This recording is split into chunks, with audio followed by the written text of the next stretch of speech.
Come, princess. The path to our enemy begins here. Hey, welcome back to ScreenCrush. I'm Ryan Airy, and I'm stuck in the TV, but I don't know it, so please don't tell me. And there is so much to explain about the ending of Dune Prophecy. So we're going to explain who is the mysterious figure in the robes, the machines, and what was the plan with Desmond Hart. We will also talk about the virus and how Valia was able to survive. But we also need to talk about the ending of Valia going to Arrakis, because this connects the show into the movies. And there are so many things in this ending that will tie into Dune Part 3 and future Dune projects. Before I get rolling though, I want to remind you guys that at our merch store right now, we have our Spice Crispy shirt for sale. You can find that linked below. And we're always bringing up new deals and bundles. Subscribe to our newsletter so you don't miss a thing. What they did to him. Who did? I couldn't make out a face, but they're using a thinking machine. Alright, so let's get started with the biggest reveal of the ending, the mysterious blue eyes. After all the speculation and theories, we finally know what those eyes are. And this might be really a disappointing reveal for some people. Who is it, Michael? Who? No. Oh my god! Oh my god! And it's not Paul's eyes like many Dune fans thought. Not only do the eyes not belong to Paul, but they're not even real eyes. This is just one light that belongs to a thinking machine. Robot?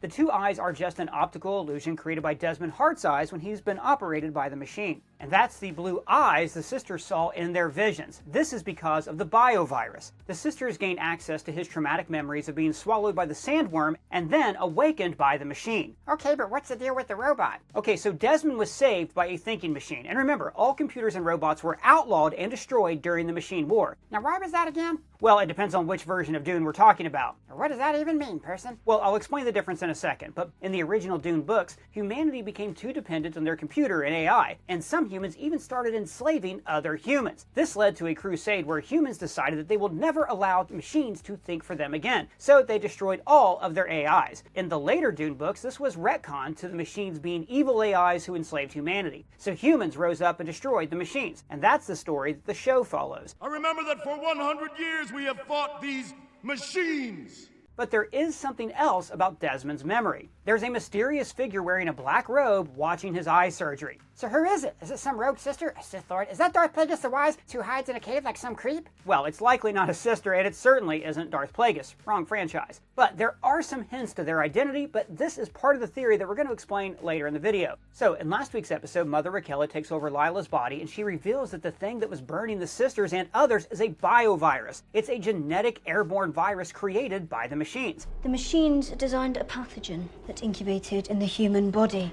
releasing an enzyme that infected the liver. When the virus is triggered, it telepathically feeds on fear. So the more someone is afraid, the faster the virus burns them. This is why the virus didn't kill Keisha right away. She had a stronger will than most, and she was able to control her fear for a while before succumbing to the virus. Now, since the sisters are highly attuned to visions and stuff like that, the virus made them see visions. It wasn't a nightmare. It was prescient. So Tula discovers that the only way to defeat the virus is to have full control over fear, because that's a natural antidote to the AI virus. And this is how Valia survives the virus. Poison transmutation is something advanced Bene Gesserit can do. And this is a defining moment for the sisterhood, because facing and controlling fear is the Bene Gesserit's litany against fear. Fear is the mind killer. It's a mantra that the sisters used when faced with extreme situations like fear to gain focus and control over their emotions and bodies. We hear Lady Jessica reciting the words when Paul is tested by the Reverend Mother in the first film. And this is meant to signify that Paul is also using the litany while experiencing extreme pain and fear in this test. And in the book, Paul actually recites the litany himself. So Valia facing the virus is the origins of the litany. Now this is a very literal reason for the litany. And the words go like this. I must not fear. Fear is the mind killer.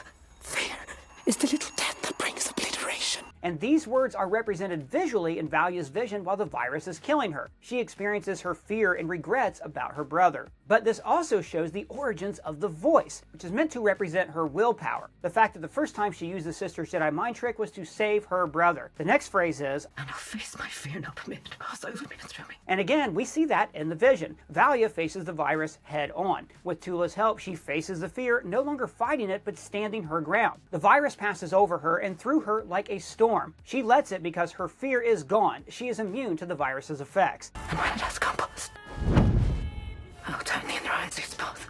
And then she opens her inner eye and sees the fear's path, meaning the source and its origins. Now the litany ends with, And when the fear is gone, there will be nothing. Only I will remain. and then only Valia remains, no fear, and she can see the past through Desmond's eyes. And here, Valia sees what Desmond saw when the worm came. In the first episode, Desmond describes that moment as pure fear. The fear I felt staring down in that abyss. You know what I prayed for then? The strength to feel nothing. So she witnesses him being swallowed by the worm, and she then sees the thinking machine and the mysterious figure. Now, this moment might be controversial for some book fans, but I think this was brilliant. The scene was really great, and it makes sense for this moment to be the origins of the litany, because the words, fear is the mind killer, take a whole new meaning since it originates from an actual fight against a virus that kills the mind with fear. And it's significant that Valia defeats the virus only with the help of Tula, because they're sisters in two different aspects. Sisters by blood, but also by the sisterhood. But also, Tula shows that she has the will to stand against fear as well, which is symbolic because Valia controls the entire Imperium, and the voice represents it even more. Kill him. She even goes full Order 66 with the other sisters with the voice. Good. But Tula also committed her own Order 66, and like Tula says here, because we're the same. You and I. If my son had the potential that Anarul promised, he deserved a better fate than us. and this brings us to the reveal that Desmond is Tula's son. I am your father. So the last episode revealed this, but the finale confirms that this is actually really the case. Now, I gotta be honest, I am not sure how I feel about this reveal. For the past few weeks, we've all had theories and speculations about Desmond, but him being Tula's son kind of feels like they're doing the whole Rey Palpatine thing. You are a Palpatine. Of course she is.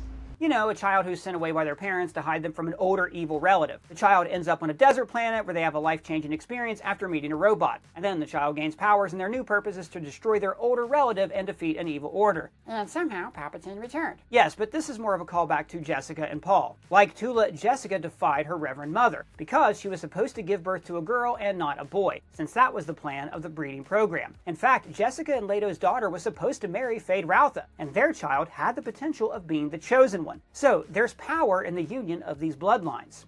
I saw our bloodline, Mother. You are the daughter of Baron Vladimir Harkonnen. And based on what the AI the sisters used, the show is hinting that Desmond might be the proto-Kwisatz Haderach. Are you sure you're pronouncing that right? You know what? Dune words are weird, and Frank Herbert himself even said that you can pronounce Dune words however you want. Okay, continue. You know, I just want to thank all of you for watching and supporting us now, especially during the holidays, where we have been so busy this year with What If and Squid Game and all this stuff happening at once. It's really easy for me to get stressed out. And when I get stressed out, I tend to develop these bad oral fixation habits like squishing my face or clenching my jaw. So I needed something to help me forget those bad oral fixation habits and replace them with a positive one. And that is why I started using Fume, an award-winning filtered air device that's a sponsor of this video. Or does that use vapor or something? Nope, not at all. It is not electronic, there are no batteries to charge, and it does not have pods filled with potentially harmful chemicals. Instead, it has these plant-based cores that are infused with natural flavors to create natural flavored air. Fume contains no nicotine, it is not addictive, and it contains non-toxic plant-based flavors like spearmint ice, cinnamon hearts, and my current favorite, crisp mint. Oh, that's why your breath smells so nice. Why, thank you. But mostly, I like that it gives me something to reach for when I'm feeling anxious. It even has movable parts for fidgeting that make an incredibly satisfying sound.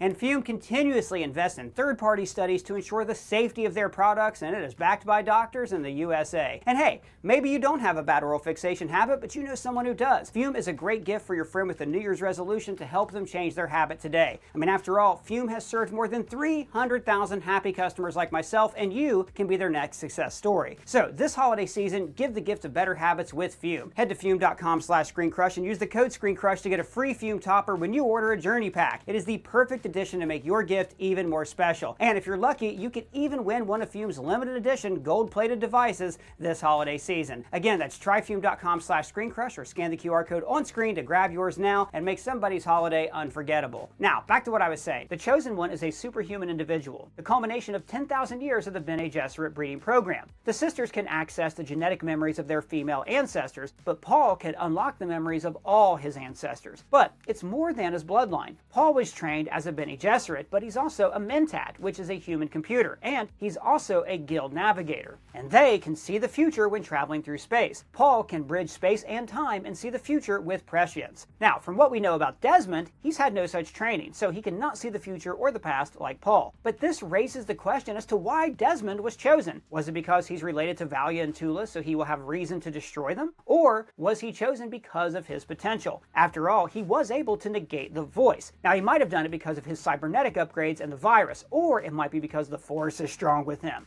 That's not how the Force works. At the end of the episode, Desmond arrests Tula, so she's going to get closer to him next season, and this is how we will discover who are the forces that created the fear virus. Now, while Tula is taken by Desmond, Valia travels to Arrakis, and she arrives with Yanez and Kieran, which is sort of the start of a joke. A Harkonnen, an Atredies, and a Carino walk into a bar. These are the three important families of the first two Dune films, and now they're on the most important planet in the Dune universe. But also, Valia coming to Arrakis is super important for the prophecy aspect of Dune. In the movies, the Fremen believe in the Lisan al-Gaib prophecy, a messianic figure who will liberate them and lead them to paradise, and Paul becomes their messiah. However, the prophecy is based on a lie, a manipulative fabrication created by the Sisterhood. So this is all part of what's called the Missionaria Protectiva. For 10,000 years, the Bene Gesserit were spreading and creating superstition, myth, and exploiting religions across many planets. What your people did to this world is heartbreaking. We gave them something to hope for. That's not hope! This was a way to ensure that the Sisters will have full control over these cultures. On Arrakis, they exploited the religious beliefs of the Fremen, and thus crafted the Messiah prophecy. Hail, Messiah! I'm not the Messiah! Only the true Messiah denies his divinity. All right, I am the Messiah! And this is how Lady Jessica gained so much power in Dune Part 2, and why Stilgar is so devoted to Paul. Listen, I gave... This is how Paul can lead the Fremen into a holy war. That's the main point of Frank Herbert's books. How charismatic leaders can weaponize people's faith and incite them to do anything. However, in the show's timeline, the prophecy hasn't been created yet. I won't betray my people the same way I did Horus and the others. So, in the ending of this season, that is the beginning of that prophecy. Because when Valia sees the potential of exploiting the Fremen, this will be the origins of the Sisters spreading the myths on Arrakis. And what could drive Valia to create it is her losing control over the Sisterhood. Dorothea possesses Lila, and she's trying to course correct the Sisterhood. She was able to take over her body after Lila goes through the agony, where she unlocks her genetic memory. Since Valia kills Dorothea, she and her supporters will work against Valia and Tula and any other sister who is loyal to them. And Valia is now stuck on Arrakis with no help from her sisters. But she will gain the true power of Arrakis, the Fremen, or like how Leto calls it, Desert power. But the irony is that while we see the beginning of the prophecy, this also signals the end of the Sisterhood's control over the Imperium. Because there is another prophecy, the Kwisatz Haderach. Okay, so remember guys, Raquella and Valia used the breeding program to control the houses. The idea of creating the Chosen One wasn't part of the plan. But in Season 2, we could see Valia and Tula understanding the need for the Chosen One. Anarul predicts that with the right guidance, he could shape the trajectory of worlds. And like we've said, Desmond might be an early version of the One. There's the recurring themes of the sandworm and the eyes, because that's what Desmond saw in those two moments, which are in a way his death and rebirth. The key to the reckoning is one born twice. Once in blood, once in spice. So once they face the AIs that saved him, they will understand his true potential, and why the universe needs a superhuman individual who can access their full genetic memory and even see the future. So it all connects to the robots and that mystery guy in the robes? Yes, that seems to be the reason why the Sisters will need a Chosen One. There is another hidden hand grasping for control. We were not the only ones to realize his potential. This brings us to our theory on who actually saved Desmond and what their plan is. Now, first of all, it actually makes a lot of sense for an AI to set up shop on Arrakis. At this point in the timeline, Arrakis is still a mystery and no one really controls it, other of course than the Fremen. But the planet is key for everything in the Imperium, because this is where spice is produced. He who controls the spice controls the universe. So, who's the evil AI? Alright, well here I got to explain the old Dune canon and the new Dune canon. New canon? What is it, Star Wars? Alright, well you see, see, the original 6 Dune books were written by Frank Herbert. The Dune films adapted the first book, which was split into 2 movies, and the third film will adapt the second book, Dune Messiah. Now, after Frank Herbert passed away, his son Brian Herbert took over the series and wrote many sequels, prequels, and spin-offs with another writer named Kevin J. Anderson. And the show was originally going to be a direct adaptation of their work. Many Dune fans don't really consider their books as canon because the expanded books retroactively changed the ideas that Frank Herbert created. Oh, everybody's a critic these days. One of the biggest changes is their depiction of thinking machines. In their books, it's all about evil AIs and robots enslaving mankind. The big bad in their works is Omnimus. It's basically like Skynet. And Omnimus is mentioned in the show, so I guess it's canon. During the Omnius Plague, the machines designed a pathogen. And if the show is going in that direction, then it's very likely that the force that's trying to destroy the Sisterhood is Omnius. Humanity defeated Omnius and the evil AIs during the Machine War, but in the expanded books, 10,000 years later, Omnius returned and started another Machine War. Somehow Palpatine returned. However, Frank Herbert's original books were never about humans versus evil AI. It was about how technology can grow out of control without proper restrictions. How mankind becomes way too dependent on their computers and robots to the point that they allow the machines to think for them. Let's not lose our cool. Then we're no better than the machine.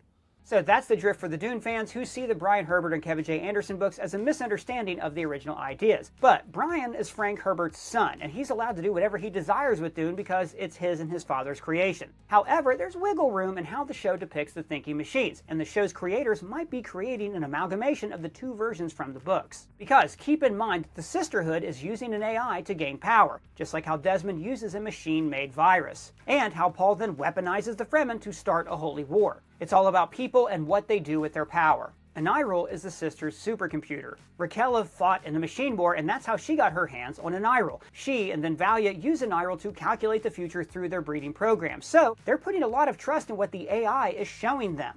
In responsible hands, any tool can be used for the betterment of humanity. We believe that Anirul is connected to the forces who are seeking to destroy the Sisterhood, the ones who saved Desmond. Valia's arrogance and plans somehow allowed Anirul to make a connection with other machines that started the war. Anirul is quarantined from all other technology. Processes only the problems we feed it. Your mind can't be controlled forever, artificial or not. And this is how the machines knew to save Desmond on Arrakis, because Anirul calculated his potential even before he was born. So if the show is going with Omnius, then it's possible that Anirul helped bring Omnius back. And the hive mind machine is now working to bring down the Sisterhood through Desmond. But we don't believe that the answer is simply somehow Omnius returned. Our theory is that there are human forces behind these evil AIs. And this can also tie into Frank Herbert's ideas about the dangers of using machines with arrogance. And this will explain the mysterious robed figure. There is another hidden hand grasping for control. Okay, so when Raquel is dying in the first episode, she has a vision of a giant sandworm swallowing the Sisters' castle, and then she sees the blue eyes. This is a prescient vision of the future, but the vision is clouded and connected to the virus because only Paul and some others can truly see the path clearly. However, Raquel speaks of Turan Arafel. Now, when Valia talks about it with her trusted sisters, they refer to Turan Arafel as Turan Arafel. A reckoning. A holy judgment brought on by a tyrant. Turan Arafel is from the later Frank Herbert books. It refers to a cataclysmic event, the end of humanity, a type of Ragnarok. The words Turan Arafel are taken from the Hebrew language. I apologize for the mispronunciation. Turan means tyrant, and Arafel is a heavy mist or fog. In the Hebrew Bible, it represents holy judgment. Now, in the later books, there is a character with similar abilities to Paul who becomes a universal tyrant, and that's God Emperor Dune. Who's that? Well, explaining God Emperor Dune will make this video way longer than we want it to be, and it also means major spoilers for Dune Part 3, so we're not going to talk about that here. All you need to know is that it's all part of the narrow path that Paul sees after drinking the water of life. I see possible futures all at once, but I do see a way. There is a narrow way through. This other character with Chosen One abilities predicts that Arafel is the danger that can bring about the end of the human race. Without going into spoilers for the later books, Arafel seems to be connected to the thinking machines. However, it's not Omnius, but humans with super advanced tech. And that is the Ixians. In episode 4, we see an Ixian who's basically Dune's Johnny on the spot. Jury. My favorite Ixian. Don't call me Jury, don't worry for nothing. So so who are these X-Men? Well, the Ixians created some of the most advanced technology in the universe. However, in the later books, the Ixians take their tech to the next level. Their innovations are dangerous for two reasons. The tech creates stagnations and human dependency on machines, but also the Ixians create new thinking machines, and the danger is the thinking machines have prescience, and this can wipe out all of humanity. It's humanity's destructive habits and the eventuality of machine dependency. You cannot play God, then wash your hands of the things that you've created. The Ixians become too arrogant with their tech and it spirals out of control, just like how the sisters used AI to gain power, blatantly ignoring the dangers of machines. Just like how Duke Rachis is so arrogant to let his son play around with the robot. Don't tell me you're all afraid of a little toy. Afraid? You exist because House Carino defeated thinking machines. This is how the Ixians can bring about the prophesized Arafel. Although that's not their intention, they're just slaves of the endless innovation and technological prowess. Let us come here to do our thinking for us. And the machine wars ended ages ago. And that is why it is so troubling that we are being controlled again. The Ixians only become a real part of the story in later books, so in theory there is no reason for them to be the villains so early on in the timeline. However, since the show teases them and their technology, we believe that there's a good chance that they're the forces behind Desmond. So this robed figure could be an Ixian. But why would they want to wipe out the sisters? Well, because they steer the politics of the Imperium. They're the real power behind the houses. So as long as the sisters are in control, they pose a threat to the Ixians because they prevent them from using thinking machines. But of course, by the time of Paul, there are no more thinking machines. So it's likely that if there is a second season, Valia and the others will stop the Ixians. Come, Princess. The path to our enemy begins here. Dune Prophecy isn't perfect, but we had a great time watching it, and it's beautiful and very visually impressive. And the ideas the show explored were like a dream come true for us as Dune fans. We got to see the machine war, thinking machines. We finally see the beauty of the Holtzman effect space travel, and that's how those big ships travel faster than light. We didn't see this in the movie, so seeing it in the show was awesome. And there's even Talaxu face dancers. And that is a major tease for Dune Messiah because the Talaxu have a big role in that movie. Theodosia was bred by Talaxan geneticists. I was their experiment. And also, the success of the show will mean more Dune content, because after Dune Part 3, the next few books really should be adapted into a show. Well guys, that was another fun ScreenCrush video for another perfect day here in the ScreenCrush universe. Gosh, I love you guys, I love our fans, and I love my job. Yeah, it sure is great being us. I hate that ScreenCrush and Ryan Airy. You see, I, Paul from the Heavy Spoilers channel, I also hate small dogs because obviously I'm a bad person. Now I know something that's really gonna get them. I'm gonna send them to a far away, far distant city where they can never come back. I'm sending them to Los Angeles, California. Well, I don't know, boss. That seems kind of mean. Shut up or I'll give you a fresh one. Now activate the Destructo Beam.